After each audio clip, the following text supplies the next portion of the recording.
Hello YouTube, bro. My name is Nicholas Montez, and you're watching my YouTube channel, The Teenage Movie Critic, and welcome back to my YouTube channel, everybody. And in today's video, we're going to be doing a ranking video, ranking all three Daredevil projects. So, this past week, Daredevil Born Again finally ended its first season, and that means today, I'm going to give you my ranking of all three Daredevil projects, which include the Daredevil movie, Daredevil from 2015 from Netflix, and Daredevil Born Again. Well, yeah, that's three. Let's go ahead and get started ranking all three of these. Starting with, at number 3, I have Daredevil 2003, the Ben Affleck film. I'm going to be honest, I love all the Daredevil projects. I think whether it's Ben Affleck or Charlie Cox, I am down for any version of Daredevil. Obviously, I'm going to choose Charlie Cox because Ben Affleck is in last place. But if I'm being honest, I still think the Daredevil movie is still great. And honestly, I think everybody somehow hates 2000s Marvel, because when you think of 2000s Marvel, you think of Spider-Man, somewhat Blade, or the X-Men. Of course, Spider-Man is great, Blade is great, and not really a lot of the X-Men movies really did it for me. But if you go to other films like the Fantastic Four films with Chris Evans, that Hulk movie with Eric Bana, and Daredevil with Ben Affleck, these movies were great, and Daredevil is another one of those great ones where I feel like that this one it was a product of its time, where of course, like, I loved all the Braille text throughout the credits. It kind of reminded me of, like, I mean, obviously I watched Black Panther before this. So, I watched Black Panther way before I saw Daredevil. So, with the Braille text appearing in English, that reminded me a lot of, like, the African text they used when they did settings on the screen for Black Panther. I thought that was really cool in this movie. I thought, like, the way certain shots worked. Like, this movie had so much sauce. And the way Ben Affleck portrayed this character of Daredevil and Matt Murdock, and the lawyer stuff side and stuff. And then, of course, the guy from Kung Fu Panda that played that Rhino guard, that plays Kingpin in this movie, he is great. R.I.P. to him. And he played a very good Kingpin. Obviously not as good as Vincent D'Onofrio, but he was still very menacing and threatening as that character. And a lot of the action really worked for me. It just felt like something unique. I will say the reason why it's in last place is because something had to be in last. And I don't think the story is quite as memorable because we've seen it better in another version. But overall, I still think this movie had a lot of sauce, especially for 2000s Marvel. So I actually kind of loved it. But it's in last place, unfortunately.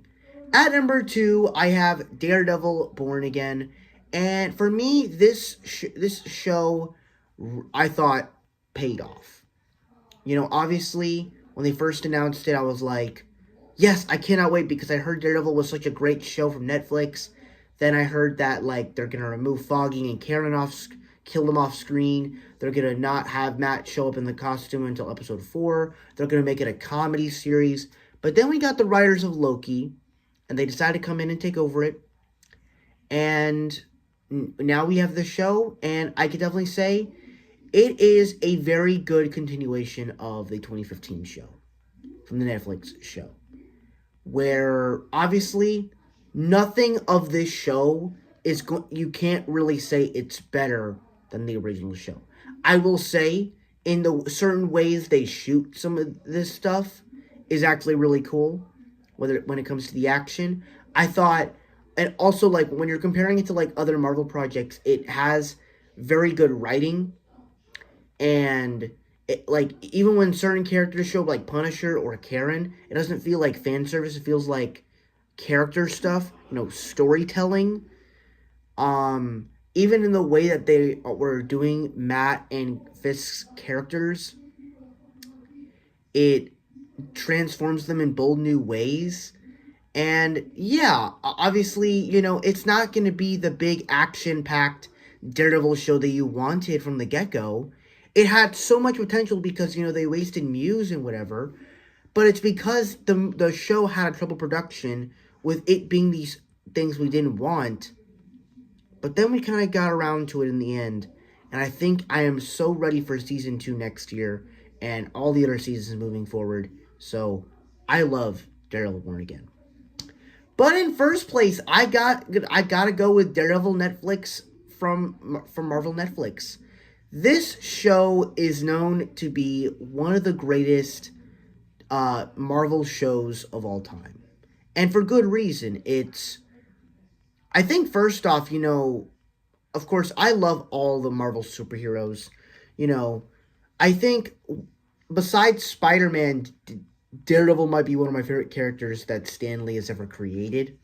And I think the reason for that is because he, much like Spider-Man, he took this character that basically is a bunch of different things combined. He's a teenager. He's in high school. He is broke, but he still protects the city. Daredevil is something a little bit similar but different. He's a lawyer. He's blind. He is Catholic, and he brutally beats up people and has really good super hearing.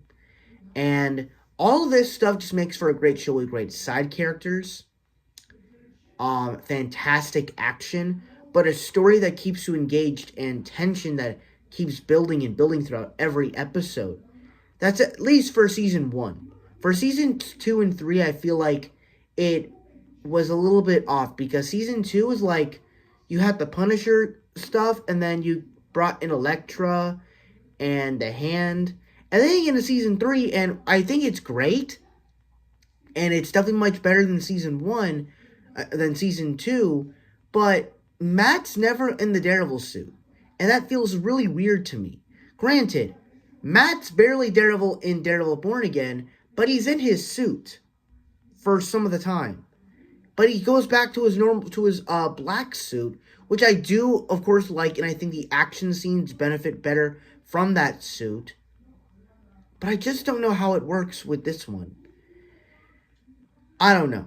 But overall, and then, of course, all the villains they had in here with Punisher and Wilson Fisk and Bullseye, all the little side characters, whether Foggy or Karen or the Night Nurse, all of them are just unique characters, and overall it is just such a great experience for a TV show.